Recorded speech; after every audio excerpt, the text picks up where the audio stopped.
The Greatest Miracle in the World by Og Mandino. Take counsel.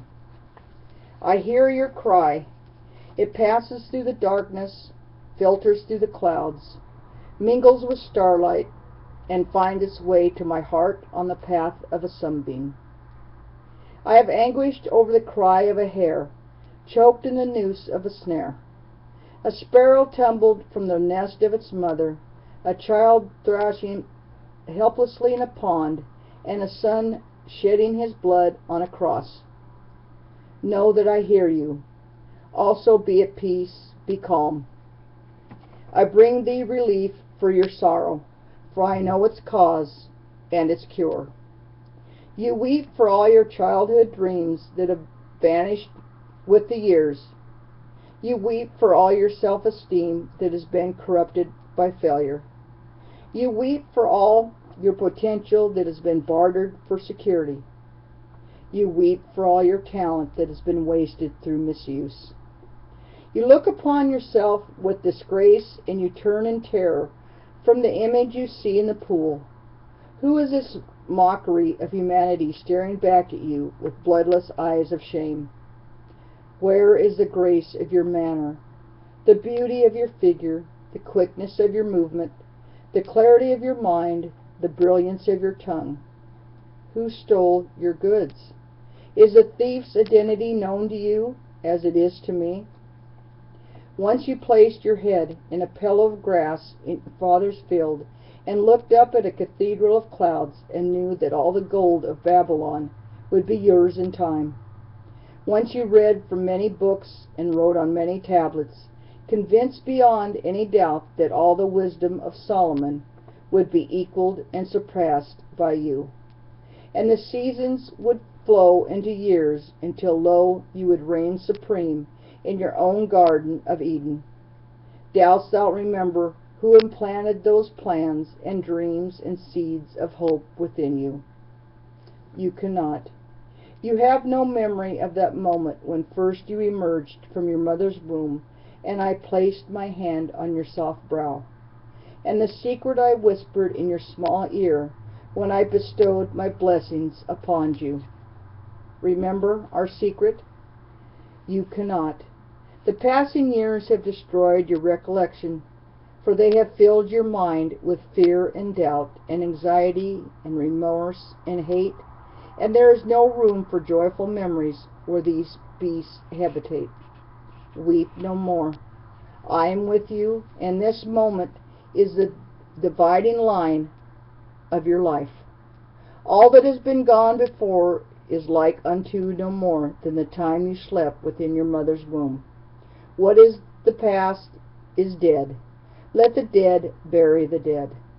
This day you return from the living dead. This day, like unto Elijah with the widow's son, I stretch myself upon thee 3 times, and you live again. This day, unlike unto Elisha with the Solomon's son, I put my mouth upon your mouth, and my eyes upon your eyes, and my hands upon your hands, and your flesh is warm again. This day, like unto Jesus at the tomb of Lazarus, I command you to come forth, and you will walk from your cave of doom to begin a new life. This is your birthday. This is your new date of birth. Your first life, like unto a play of the theater, was only a rehearsal. This time the curtain is up. This time the world watches and waits to applaud. This time you will not fail. Light your candles, share your cake, pour the wine. You have been reborn. Like a butterfly from its chrysalis you will fly. Fly as high as you wish, and neither the wasps nor dragonflies nor mantids of mankind shall obstruct your mission on your search for the true riches of life. Feel my hand upon thy head. Attend to my wisdom. Let me share with you again the secret you heard at your birth and forgot. You are my greatest miracle. You are the greatest miracle in the world. Those were the first words you ever heard. Then you cried. They all cry. You did not believe me then, and nothing has happened in the intervening years to correct your disbelief. For how could you be a miracle when you consider yourself a failure at the most menial of tasks? How can you be a miracle when you have little confidence in dealing with the most trivial of responsibilities? How can you be a miracle when you are shackled by debt and lie awake in torment over whence will come tomorrow's bread? Enough. The milk that is spilled is sour. Yet how many prophets, how many wise men, how many poets, how many artists, how many composers, how many scientists, how many philosophers and messengers have I sent with the word of your divinity, your potential for godliness and the secrets of achievement? And how did you treat them? Enough. The milk that is spilled is sour. Yet how many prophets,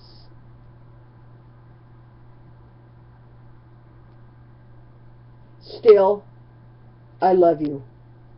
I am with you now, through these words to fulfill the prophet who announced that the Lord shall set his hand again, the second time to recover the remnant of his people. I have set my hand again. This is the second time. You are my remnant. It is no avail to ask, haven't you known, haven't you heard, hasn't it been told to you from the beginning, haven't you understood that you are the divinity in disguise, a god playing a fool? You've been told that you're a special piece of work, noble in reason, infinite in faculties, express and admirable in form, and moving like an angel in action, like a god in apprehension. You've been told that you are the salt of the earth. You are given the correct secret of moving mountains, of performing the impossible. You believed no one. You burned your map to happiness. You abandoned your claim to the peace of mind.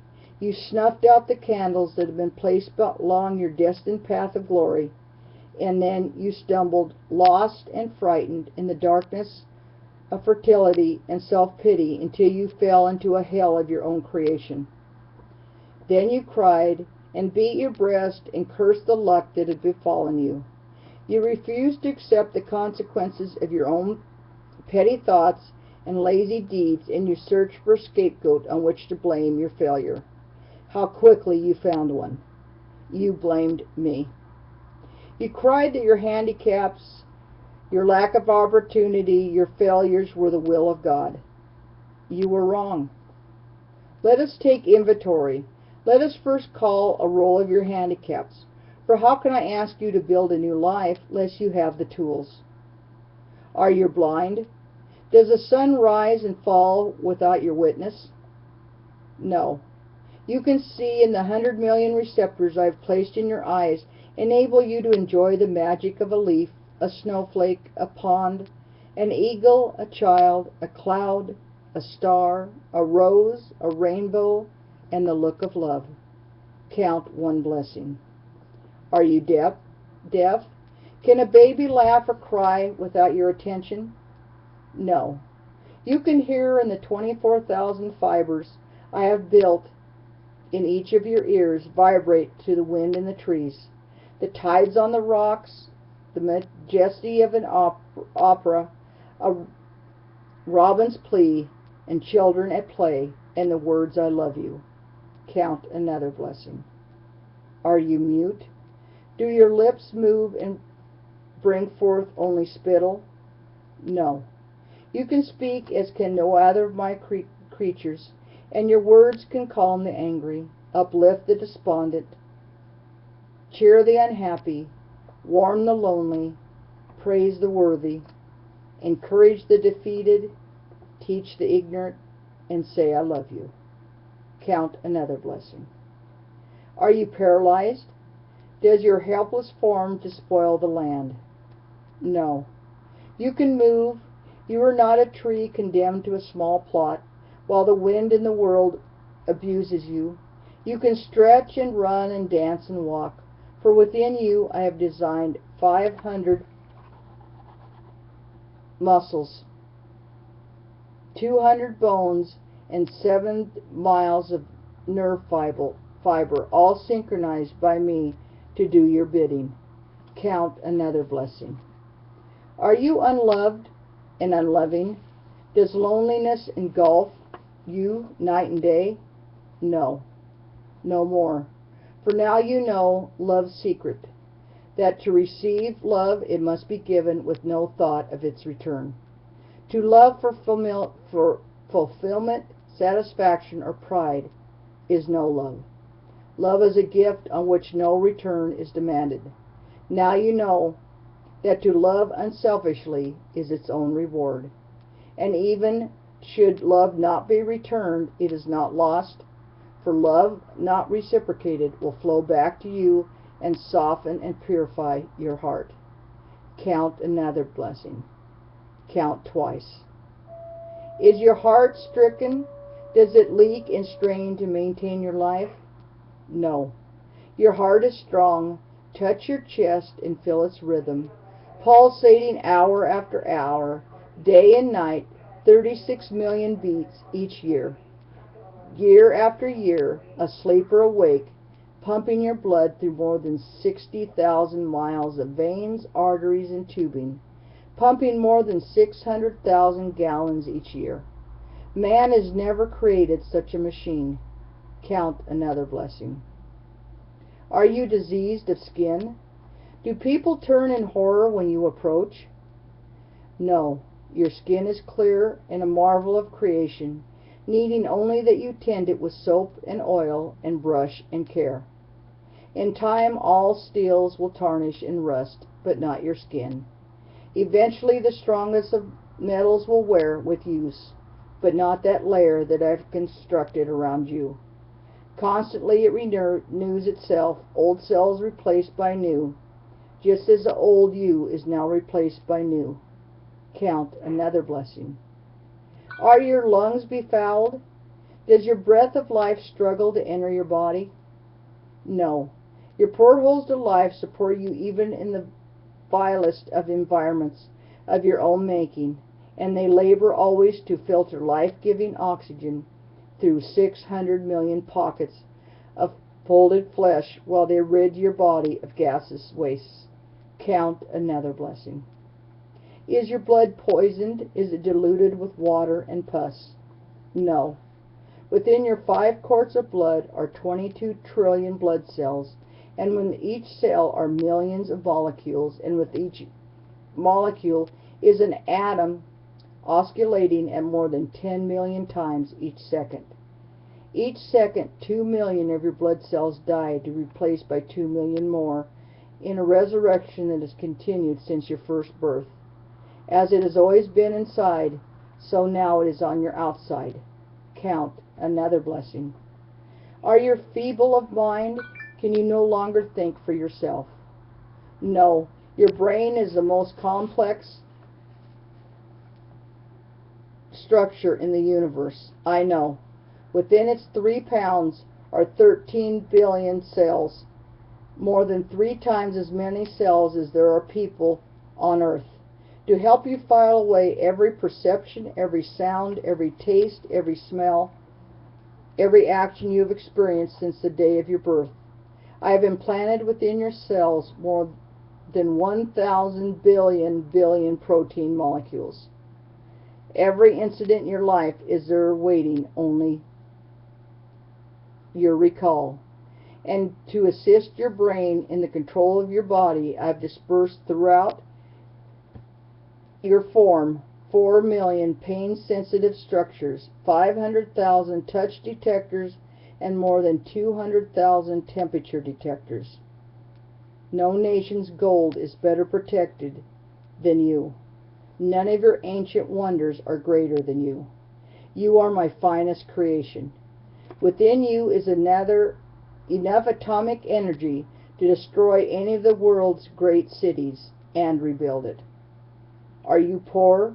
Is there no gold or silver in your purse? No, you are rich. Together we have just counted your wealth, Study the list, count them again, tally your assets. Why have you betrayed yourself? Why have you cried upon these blessings?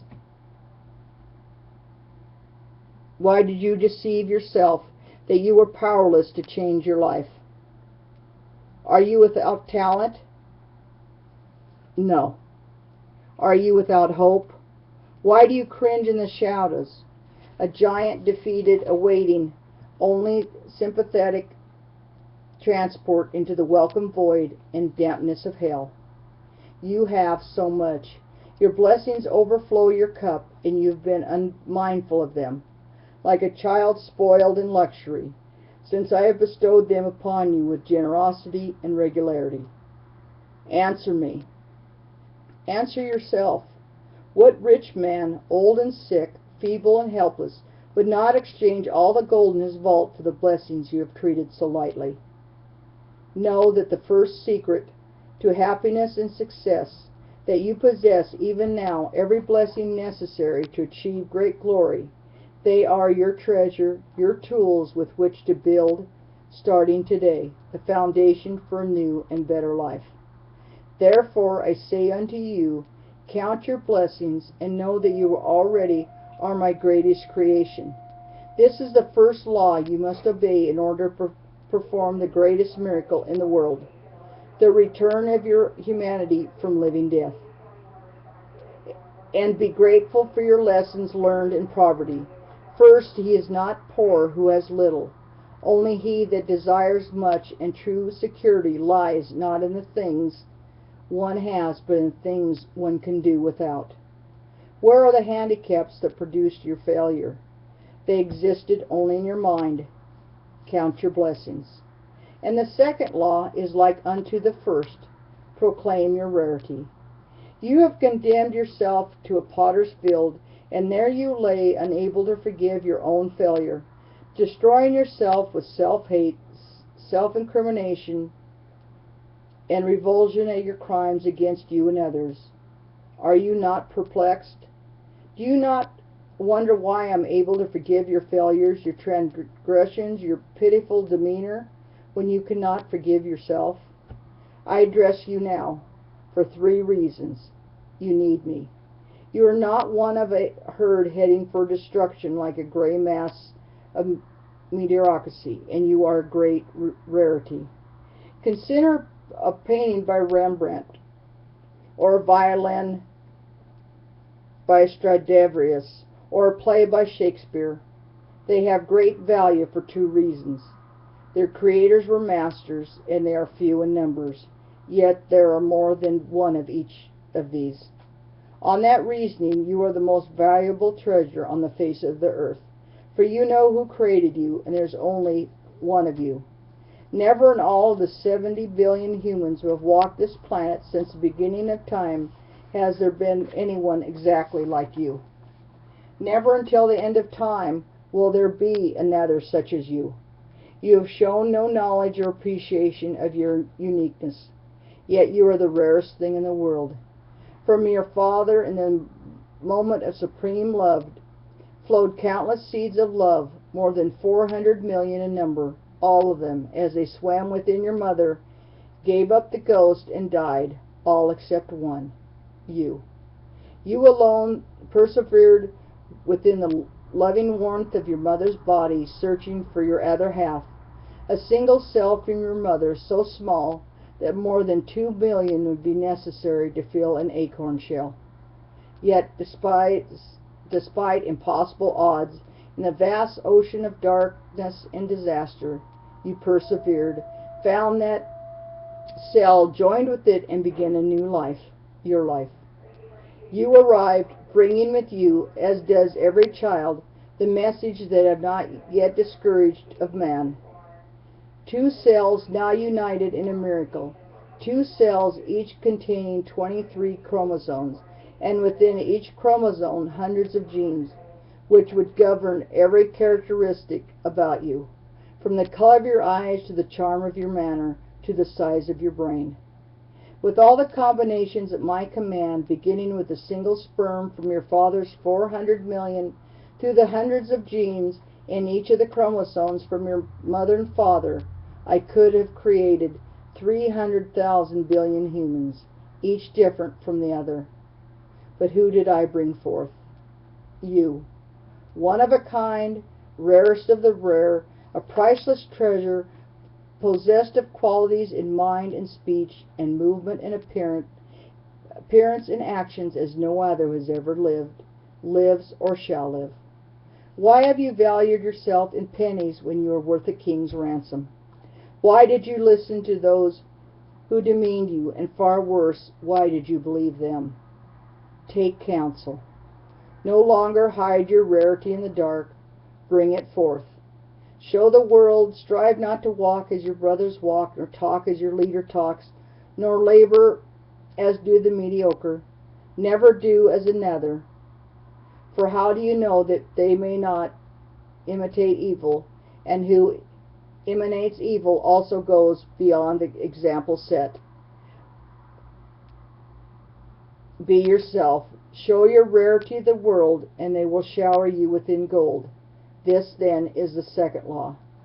Proclaim your rarity, and now you've received two laws. Count your blessings. Proclaim the rarity. You have no handicaps. You are not mediocre. You nod, you force a smile, you admit your self-deception. What of your next complaint? Opportunity never seeks thee. Take counsel, and it shall come to pass, for now I give you the law of success in every venture. Many centuries ago this law was given to your forefathers from a mountaintop. Some heeded the law, and lo, their life was filled with the fruit of happiness, accomplishment, gold, and peace of mind. Most listened not, for they sought magic means, or waited for the devil called luck to deliver to them for riches of life. They waited in vain, just as you waited, and then they wept, blaming the lack of fortune. The law is simple. Young or old, pauper or king, white or black, male or female, all can use the secret to their advantage. For all the rules and speeches and scriptures of success and how to attain it, only one method has never failed. Whomever shall comply, ye to go with him 1 mile, go with him 2. This is the third law. The secret that will produce riches and acclaim beyond your dreams. Go another mile. The only certain means of success is to render more and better service than is expected of you, no matter what your tasks may be. This is a habit followed by all successful people since the beginning of time. Therefore, I saith the surest way to doom yourself to mediocrity is to perform only the work for which you are paid. Think not that you are being cheated if you deliver more than the silver you receive.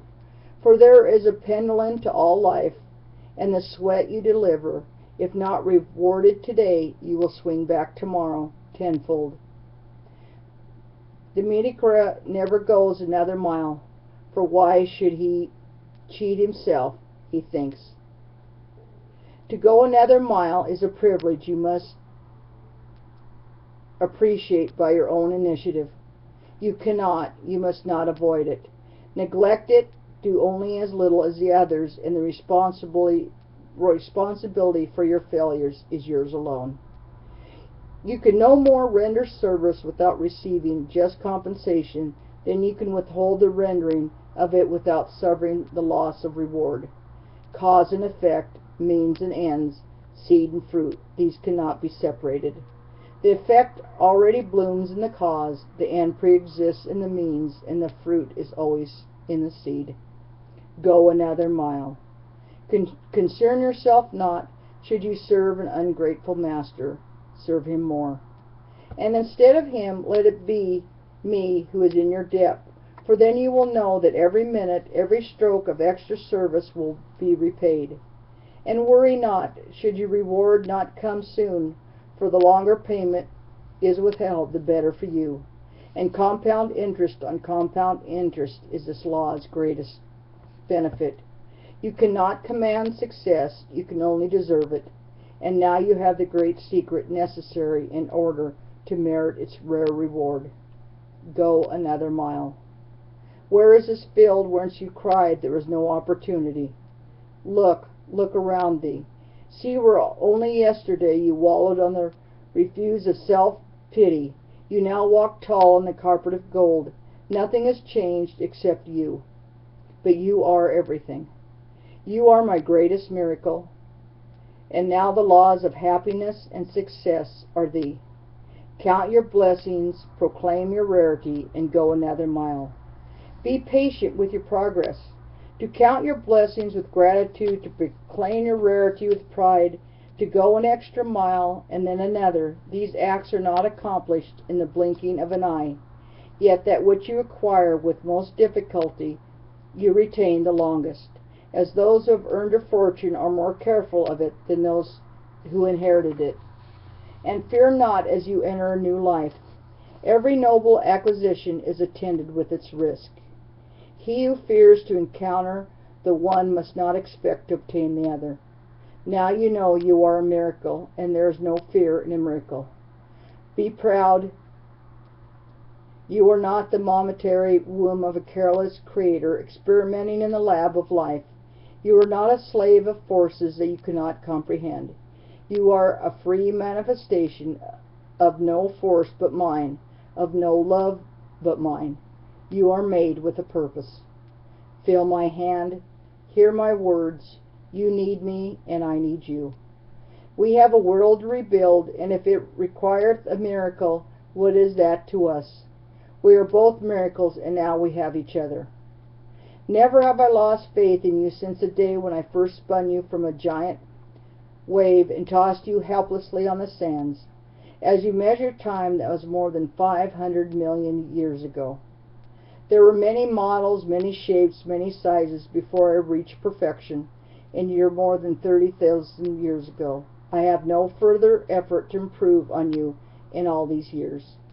For how could one improve on a miracle? You were a marvel to behold, and I was pleased. I gave you this world and dominion over it. Then, to enable you to reach your full potential, I placed your hand upon you once more and endowed you with powers unknown to any other creature in the universe, even unto this day. I gave you the power to think. I gave you the power to love. I gave you the power to will. I gave you the power to laugh. I gave you the power to imagine.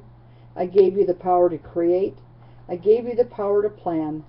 I gave you the power to speak. I gave you the power to pray. And I gave you the power to heal. My pride in you knew no bounds. You are my ultimate creation, my greatest miracle, a complete living being, one who can adjust to any climate, any hardship, any challenge, one who can manage his own destiny without interference from me, one who can translate a sensation of perception not by instinct, but by thought and deliberation into whatever action is best for himself and all humanity. Thus we come to the fourth law of success and happiness. For I gave you one more power, a power so great that not even my angels possess it. I gave you the power to choose. With this gift I place you even above my angels, for angels are not free to choose sin. I gave you complete control over your destiny. I told you to determine for yourself your own nature in accordance with free will. Neither heavenly nor earthly in nature, we were free to fashion yourself in whatever form you preferred. You had the power to choose the lowest forms of life, but you also had the power, out of your soul's judgment, to be reborn into the higher forms, which are divine. I have never withdrawn your great power, the power to choose. What have you done with this tremendous force? Look at yourself. Think of the choices you have made in your life and recall them. Those bitter moments when you would fall to your knees if only you had the opportunity to choose again. What is past, and now you know the fourth great law of happiness and success. Use wisely your power of choice. Choose to love rather than to hate. Choose to laugh rather than cry. Choose to create rather than destroy. Choose to persevere rather than quit. Choose to praise rather than gossip. Choose to heal rather than wound. Choose to give rather than steal. And choose to act rather than procrastinate. Choose to grow rather than rot. Choose to pray rather than curse. Choose to live rather than die. Now you know that your misfortunes were not my will, for all power was invested in you and the accumulation of deeds and thoughts which placed you on the refuse of humanity were your doing, not mine. My gifts of power were too large for your small nature. Now you have grown tall and wise, and the fruits of land will be yours. You are more than a human being. You are human becoming. You are capable of great wonders. Your potential is unlimited. Who else among my creatures has mastered fire? Who else among my creatures had conquered gravity, has pierced the heavens and conquered disease and drought? Never demean yourself again. Never settle for the crumbs of life. Never hide your talents from this day hence. Remember the child who says, "When I'm a big boy." But what is that? For the big boys say, "When I grow up," and then the grown-up, he says, "When I am wed." But to be wed, what is that, after all? The thought then changes to "when I retire," and then retirement comes and he looks back over it, and somehow he has missed it all and it is gone. Enjoy this day, today, and tomorrow. You've performed the greatest miracle in the world. You've returned from a living death. You will feel self-pity no more, and each day will be a challenge and a joy. You've been born again, but just as before, you choose failure and despair, or success and happiness. The choice is yours. The choice is exclusively yours. I can only watch, as before, in pride or sorrow. Remember then the 4 laws of happiness and success. Count your blessings, proclaim your rarity. Go another mile, use wisely your power of choice. And one more to fulfill the other 4. Do all things with love. Love for yourself, love for all others, and love for me.